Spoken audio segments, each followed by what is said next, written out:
Mastering Red Light Fever, tips and tricks with Jordan Hunter Jones. We've got Evan, keep me on task too, I because will. We'll get we that got a time. lot. Yeah. It's gonna be Those fun. timestamps. Yeah. Exactly. Here we go. Number one. So what the heck is this red light fever? Well, I'll tell you. It's like that on-air light. It's the back in the 80s when they're like, hey, that was Duran Duran, I'm Crazy Bob. Whenever the DJs would come on, they'd hit the button and the on-air light would come on. Or if you go into a recording booth and you hit record, it would say recording. Traditionally, those lights are white and red, and Right. that's what kind of lended itself to the name red light fever. That's the light we're talking about. This isn't exactly the best picture, but I made it in a hurry. So yes, It's a light. It's a red light. It works. It works. I get it. Be careful though. Red light district. That's different. Okay. All right. Fever. Eesh. Okay. So now I went to go look up a formalized definition of the term red light fever, but of course there isn't one. Luckily, Urban Dictionary was there to hook us up.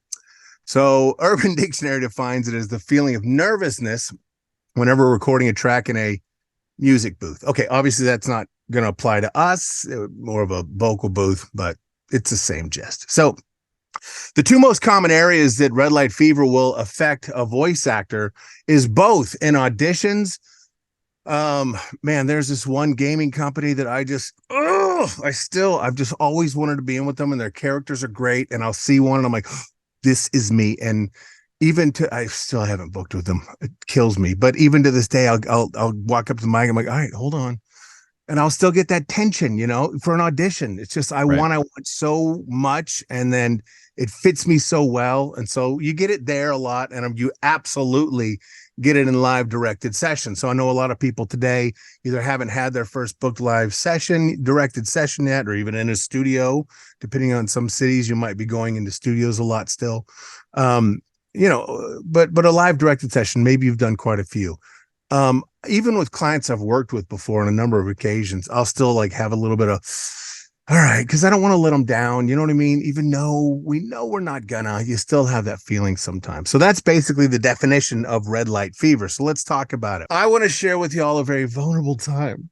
The very first time red light fever ruined my life. Haven't I told you about this? So I'm a huge fan of industrial music, Nine Inch Nails, Ministry, whatever, but Ministry is my favorite industrial band. And the two founding members in these pictures are Paul Barker and Al Jorgensen. If you look under the Ministry logo, that's Paul Barker on the left with the long hair. Al Jorgensen lived in El Paso for a while, Texas. Paul Barker lived in Austin, Texas. That's right. And Austin's a big music town. So Paul Barker was starting a new music project, a new band. And one of my good friends is very good friends with Paul. Word got out that I did singing and stuff. We hung out in some of the same crowds. And I don't know how it happened, but I ended up getting an audition. Still freak out to front Paul Barker's new project. And it gets even worse. So my buddy picks me up the day. Paul Barker sends me an actual song that he's been working on in the studio, in the Ministry studios. Hello. It's a real one. I had to sign a thing. And he says to me, he goes, yeah, write something for that. And I'm like, all right, I'll do that. So I did. I just took time off from work. I wrote a harmony on the chorus because I wanted to impress him so bad. And the second part harmony was out of my range, but I didn't care because this was important. And that picture in the middle, I love it because that is exactly how I felt. It's how I still feel when I think about it. Right. So I showed up in a suit. No, I didn't. That would have blown it right there. Anyway, so I get there and I'm in the driveway. My buddy drives me to the house. I'm like, oh, Paul Barker's House of Ministry. And then Paul pulls up and he gets out and I'm like, oh, hello, sir, or whatever. Yeah. I didn't really know the etiquette. And then he opens the garage and there is this giant studio where some of my favorite songs have come out of. Mm-hmm. So already right there in my head, I know that this audition's blown. Right. But whatever, you power through it. And so I walk up and he's like, yeah, get on that mic. And I'm like, this one that Ministry uses for some of my favorite songs. Have you? Okay. And then he's like, all right, man, you want to warm up or anything? And I was like, no, I've already soiled my pants. Let's just get this over with. And of course, I'll just say this: the audition lasted 7 minutes. Thank you. Sorry, Yeah. everybody. It was like 2, 3, 4. Okay, it was awful. I was just Mhm. petrified. I couldn't handle it, Evan. It was too much, and I blew it. And so that's when it ruined my life. So I wish I would have had this presentation and some experience, but I didn't. So is life. So how do we beat it? Michael Jackson. I'm sorry, but he looks like he has the P. There it is. I said it. But yeah. So how do we beat it? Well, I like about 9 tips, little tricks and techniques that I have picked up and developed along the way. So let's go. Let's do it. Some of these are going to seem right now obvious. Some of them, a lot of them are going to be like, okay, hopefully they're thought provoking if I do my job right. But at the same time, there's a couple in here that I included that are very quote unquote obvious. And what I say to that is, yeah, they're obvious right now. Yes. While you're sitting at home on your computer or looking at your phone. But my point being here, one of the first steps when you find yourself coming up to an audition that you want so bad, you read it and you're like, this is why I got into voice acting. I have to book this one. Or you've booked something and they're like, hey, we'll see at 1:00 and it's 12:58. And you're like, here we go. Either one of those kinds of situations, the first step that I advise is embrace it. Embrace it. Embrace what's going on. Embrace what you're feeling. I mean, accept the elephant in the room. Release the steam in the pressure cooker, because admitting that you're nervous, it's an aspect of transparency, and it's one of the first steps to getting over it. There are so many times and people I've seen that try to play it off like it's cool.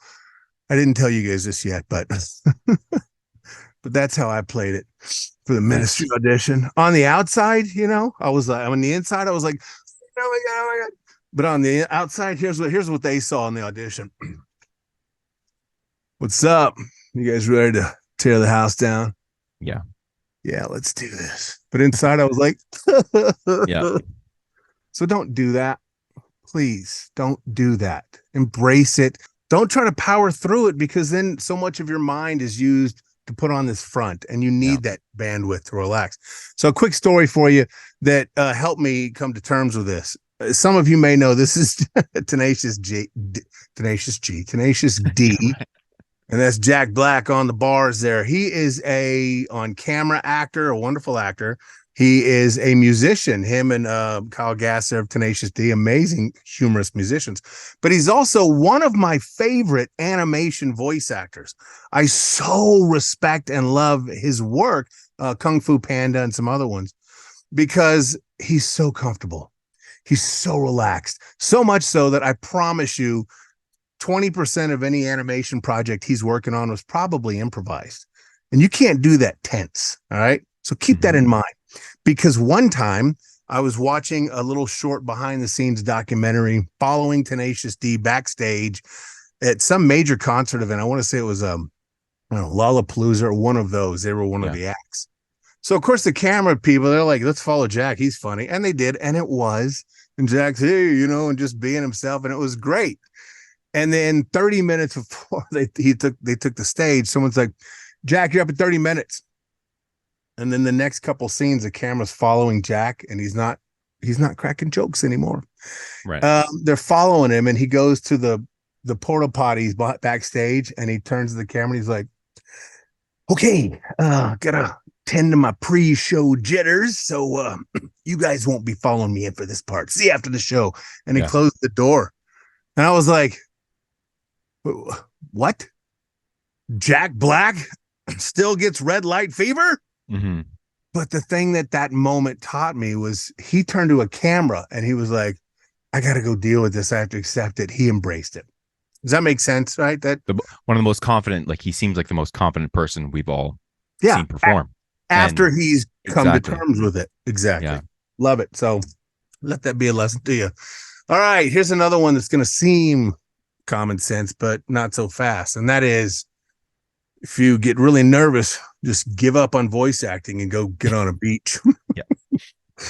No, don't worry. Be happy. Stop worrying so much about it. Yes, I know that that's easier said than done. But if you're talking about a booking gig and you're just like, let me just remind you, not going to the moon, not becoming the president. You've already beaten the competition on a booking. You've already beaten the Yeah. competition to book this gig. You've already proven to the people that are making the decisions that you're the best. Okay. You can do it, and you can do it well because you've already done it. So just know that you were picked for a reason. All right. Yeah. Now, on an audition, when you're really tense and your own anxiety can blow it, you've just got to relax. You just got to relax. I hate to say this, but statistically, no matter how good you are, you're probably not going to book it anyway. Oh, it's going to be thrown against me later. Every job, only one person wins, but I promise you, more than one person is good enough for every job. So statistically, and really the only reason I say something so harsh is because if you remember it for a split second, it might relax you a bit. Yes. So in that audition, just relax. It's just an audition. And the mic, my baby here who pays all the bills. Thank you, honey. Yeah. She can pick up tension. Okay. She can. And I don't care how bad you want the audition. If you can't relax just a hair, just a touch, just a bit, get a little of that chillville in your voice, then I almost might say don't even do the audition. I didn't say that, but I almost. No, you almost, yeah, almost. Yeah. Because if and you. It's not harsh. It's not harsh because Yeah. There's a certain point, I think, in everybody's journey where there's the expectations just get corrected a little bit. Yeah. And then you're freed up. Yeah, that's exactly right. And also what Michael Jordan said, out of however many people that have probably really said it, you miss 100% of the shots you don't take. Yeah. So just decide you're not going to do the audition. Yeah. It means you've missed the shot. So now if you decide to go back and do it, you have nothing, which means you have nothing to lose. What are we coming up with fortune cookies here? Come on, let's move on. Let's copyright these. Get them written down. Mugs, t-shirts. I love this one. Okay.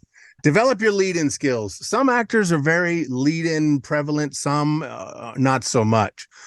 Oh, I love lead-ins. I love them so much. Same.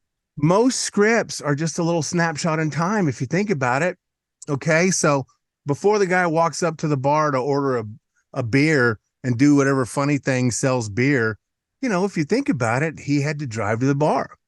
And before that, he had to go get dressed. Before that, he had to wake up. Before that, he had to go to bed. So every script you have is just a little snapshot. Fa-tink, there's 30 seconds. Ba-doom, pa-dow. These are your scripts, right? So if you spend just a little bit of time and you focus not on the first word in the script, if the first word in the script is, it's a beautiful day, that doesn't mean that has to be your first word. That's just the first word of the audition or the job. So spend some time focused not on the first word in the script, but what's happening before it. Because by the time you actually get up to that first word, you're already in the zone. You know what I mean? It's like I put there like an on-ramp. Performing the script is the highway up here, and they're going 65 miles an hour. So if you're standing at the mic and you just go, it's a beautiful day today, we should whatever. You just went from 0 to 60. Yep. So you don't have to do it. Use your lead in like an on-ramp. Okay. It's 2023. Recording is digital. It's free. We're not using the reel to reel stuff anymore. Yeah.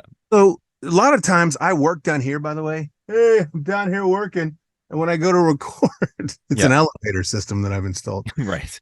I'll hit record down here, and then I'm still not even, I'm just like, all right, what are we doing here? And then I'll look at the script. And in that one, the one I just said about the beautiful day, I might pretend that somebody's talking to me while I'm sipping some coffee one morning, Hey, Jordan, how you doing? Hey, what's going on? What are your plans for today? Oh, gosh, I haven't even given any thought. Oh, man, it's a beautiful day today. We should get some chair. You see what I'm saying? Yeah. That's the lead-in. You hear that. And trust me when I tell you, I use the bejesus out of those. Mm-hmm. And then I hope you're done, you just highlight it and delete it. Yeah, I love that difference. And I love the idea of who says you got to start speaking when you hit record. Who says you got to start performing as soon? So I think that's a great exercise. If no one's ever tried that, is hit record and then don't do anything. Like just exactly what you just did there. People get tense. They're like, but it's recording. So what? Highlight it and hit one button and it's gone. Mm-hmm. It's so easy. So, all right. I love that. I love lead-ins. Now, quick side note. there are times there are times and lines that you're not that don't lend themselves well to a lead in. Mhm. Like a video game might the line might be they're like, all right, Jordan, line 74 rolling. Um, hey soldier, pick up that ammo can. I mean, you can't do what would the lead in be? Hi, Jordan, line 77 rolling. Hey soldier, where you from back home? Yeah, Maryland. It's not always applicable, but for the most part, it usually is. Right. So this is an interesting tip or a trick, and this is a hard one, by the way. It takes a little getting used to. But if you practice with this a little bit, I feel like it can really help. So when do we implement this little trip technique that I'm going to share with you?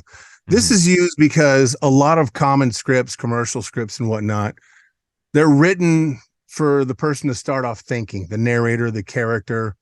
Maybe the guy's looking at his yard and he's like, should I use the fertilizer? Or Right. are my kids going to the best school? Is now the right time to finance? A lot of scripts want conversational, they want natural. And Yeah. one of the ways we can get into that, if we're having trouble doing it organically, and if a lead in doesn't fix it, which I mean, geez, maybe you're nervous from red light fever, so you're just not in your zone. So try this trick. Pick a hobby. And I like baseball. So there's 32 teams in baseball. I just start spitting out teams. And yes, the first 7 to 10 I can do quick. That's not where the gold is. The Yeah. gold comes when you are starting to have to think. You see where we're going here? You have to think. I like it. Yeah. Yeah, you're artificially forcing yourself to think. Now, here's where the hard part comes. Here's the part you have to practice. Maintain that real, true, natural thought moment. And if you can just seamlessly transition into the script, then that is a gift. And if you're focused on this, you're not thinking about red light fever. So I wrote something at the bottom. Oh, just some script made up intro. Like the person's like, if the script is, I've been working hard, maybe it's time for vacation. That's something that can lend itself to thinking. So to demonstrate, if I was having trouble with that and I needed to sound conversational or thinking ish, then I would go. Mhm. Yankees, Red Sox, Rays, Mariners, Marlins, Reds, Brewers, Bruins, Brewers, Dodgers, Astros and Tech. I guess I should say the Rangers, Yeah. uh, Pirates. I already said Reds, right? Um, I've been working really hard. Maybe it's time I take a vacation. Hmm. You see what I'm saying? It's just an exercise. Yes. That's the part in the recording to go back and watch Hmm. that, by the way, that exact process. Um, yeah. Yeah. I love the examples off to the right. I have students that want to practice it. I'm like, what are you into? Cooking. Let me hear Mhm. those spices: oregano, salt, pepper, basil, celery. Do I need a vacation? I think it's time. So I'm like, there you go. So it's just a Cool. great little tip and a trick to kind of zinc help you out getting that conversational going, to get that thinking, getting your brain engaged in the script a little bit. All right, this one's interesting. Write it at the top of the script. So hopefully, anyone out there that's either on the beginning of their voiceover career, kind of earlier on, or even mid-level. I mean, I still get coaching to this day. Never ever, look at me, people. Never ever stop your training and your evolution and your development. And script analysis is one of the most basic starting points for all of us, for the on-camera actors like self, and for voiceover actors, both of us. The basis of good acting starts with a good analysis of scripts. And you work with a good coach or multiple coaches is highly recommended, and you start developing that. So the problem with that, especially early on, is there's a lot of stuff. So when you're starting out, or when you're walking up to a mic for an audition that means the world to you, for example, you've got a lot of plates in the air um, to deliver this performance believably. So one of the things I like to do to take the load off of my subconscious mind and get some of these plates out of the air, so to speak, is I literally write them on the top of my important scripts. If you're pumping out a couple of auditions all day, I wouldn't do this every time, but for the ones that, you really want, I have a script screen right here in front of me. I have multiple screens in here, but I have a script screen right here, and I move and I can write all over my scripts and stuff and score them up. So, yes, I write at the top of my script a lot of the things that I'm trying to retain mentally. So some of the things that we look at, or that we're thinking about, you walk up to an important script, you don't waste your time if you haven't taken a second to figure out, who am I in this script, and who am I talking to in this script? Where are we? Why does this person need to hear this? You've got that going on. Write all that up there. I literally write at the top of scripts, who am I dash, I'm Jordan, the empathetic financial advisor at Happy Finance Bank. Who am I talking to? My buddy Bo, who wants to buy a house, but he's not good at money. Why does he need to hear this? Because he's not good at investing, and I am. I don't know, whatever. Yeah. So when I walk up to the mic and I'm tense because I really want this, I can be like, okay, oh, well, okay. Oh, who am I? Got it. It's just a reminder that's written out. So now I can focus on the specs and the direction from the director, the casting director. So your brain's only got so much bandwidth in it. And if you're walking up 95% maxed out, pull some of that stuff out and put it on the script. And that'll free up your mind's ability to think a little bit more. So you'll be at 70% bandwidth and your performance will be more relaxed, For the most part, especially on commercial auditions and bookings, somebody's paying you guys a lot of money, or somebody's paying somebody, we don't know yet, a professional voiceover to do their message, to voice their message, their copy just right. So if you want a little way to, yes, you can read the audition, you can read the specs and the direction and all that and get a good idea. But if this is important to you, and if you're kind of nervous about it, because you're like, I have to book this, something else you can do before you fire the mic up and do your lead in, go to YouTube, go to their YouTube page, look at the client's YouTube page and search blah, blah, blah commercial, but put recent commercial. If you go to YouTube right now and put in Wendy's commercial, you're going to get a nice little old lady in the 80s going, where's the beef? Don't get me wrong. That was an amazing advertising campaign in the 80s, but it's not their marketing objective today. So make sure, I don't know. That would be smart. Everybody's redoing everything. You might as well. But anyway, so make sure you put in recent commercial by whoever and watch. Just look right at it and you can see what the casting director is looking for. That's the pace. That's the tempo. That's the feel. I mean, it changes, project to project, but you get an idea. Go to the website. So many clues. That's companies spend so much money making sure their website reflects them. Yeah. Perfect. They want your voice to reflect them. You're the spokesperson. So get on there. Are they frugal? Are they formal? What is their fonts, their coloring? What is all of it? Go to their website, learn that stuff. And of course, it's ever since 2016, I think is when it was, when digital advertising surpassed all forms of traditional advertising. So these days where companies go to brag and show off their best stuff, more so in most cases than their own website, is their social media. Right. And they're always keeping that stuff fresh and updated. If the website's outdated, go to their Facebook page or their the gram or the X. Are we on board with this whole calling it X thing? Whatever. Go to the social media, look at all that stuff. And then once you've collectively captured the flavors and the tastes and the feels in a nutshell, yes, look at those things, put them all together.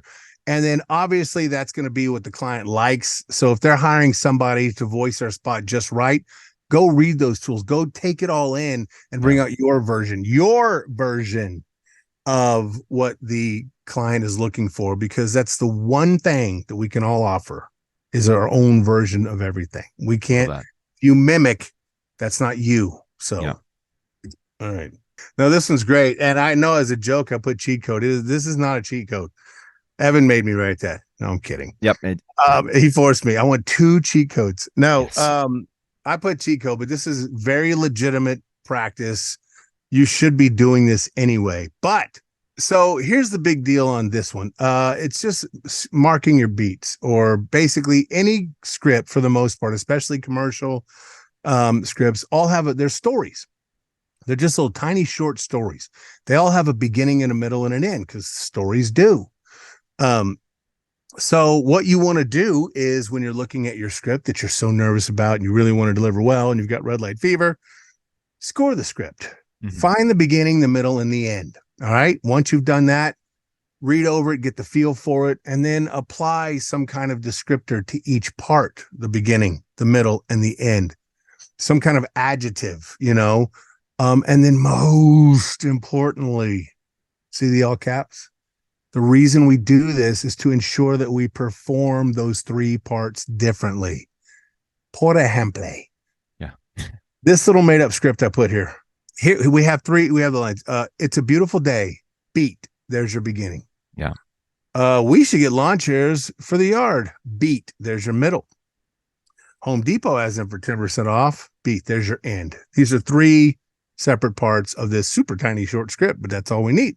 So what happens, like on the first one, we're going to say surprise. Oh, it's a beautiful day. Wow, look at that.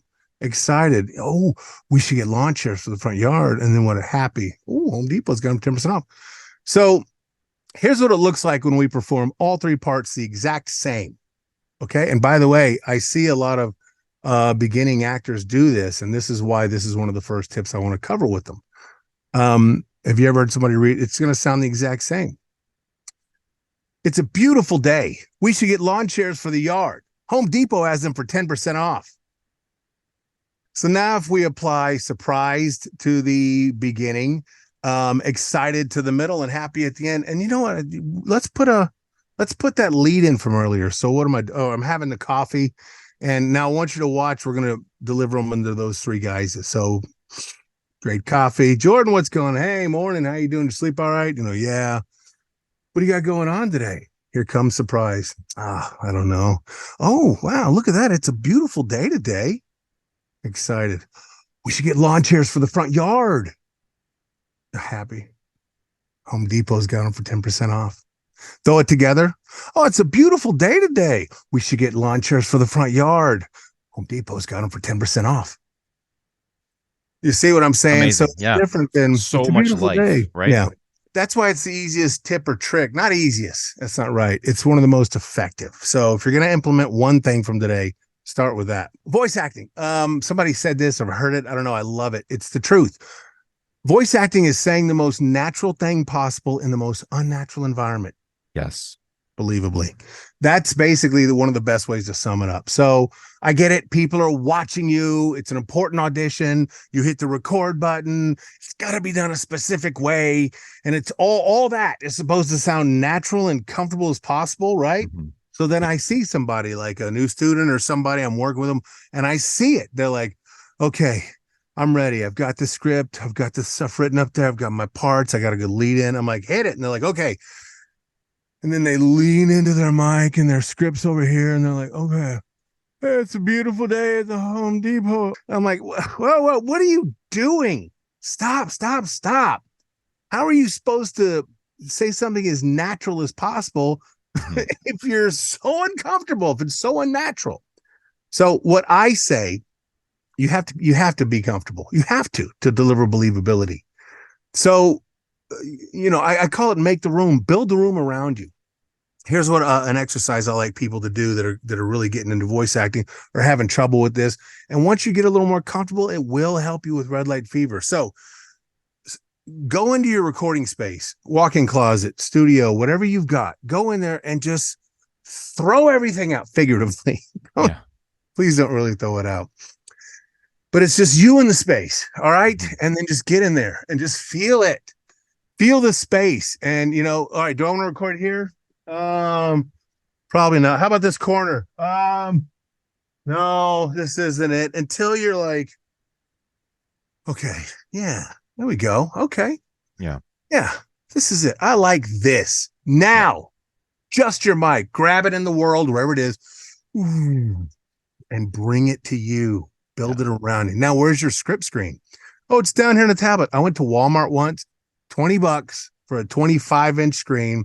I put paper clips in the vent part of the back, and I hung it up in the wire thing in my shelf in my walk-in closet. So now, $20. I was down here, hey guys, down here working. Yeah. And now I stood up, and there's just a cheap screen, and now I wasn't looking down. My scripts were right here. Yeah, that's And huge. so now I'm like, okay, it's a beautiful day, lawn chairs, Home Depot, whatever it is. Yeah. You have to build the studio around you. All right. You've got to be comfortable. But at the end of the day, there is nothing that beats red light fever more than training and experience. Listen, a lot of today's tips are they're hopefully going to help you the way they've helped me and continue to help me, and so many others in our careers. But you can't shortcut the experience. You can't. Your 100th audition compared to your 1000th audition should sound drastically different, and it should sound drastically better. Implementing these tips will hopefully impact how much better and how much more quickly, but unfortunately we can't shortcut it. You have to roll up your sleeves and you just have to do it. Hopefully you love it. I loved it. I love it. I don't view it as work. I don't view it as I view it as a privilege. I love doing auditions, even when I haven't booked in a while. It's a craft. It's an art form. We're voice artists. So focus on that, embrace that, and get good tips, get good training. Your training is just a turbocharge on your engine. You still got the same journey, but it's up to you if it's going to be a year or 8 months to get to the next level. So there's no way around experience.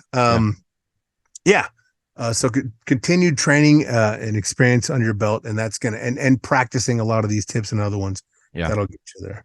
Which you will forget when that light is on. Yes. Like some of You're them gonna you get might nervous. think, oh, I already know about that one, maybe. Yeah. But like you said at the beginning, that's Yeah, the and whole also- point of the red light fever part of it. Yeah. Yeah. And also there's 9 steps and tricks, technique. There's more than that, but those are the 9 I brought today. Yeah. So different ones will help you in different situations. So that's where the practice comes in.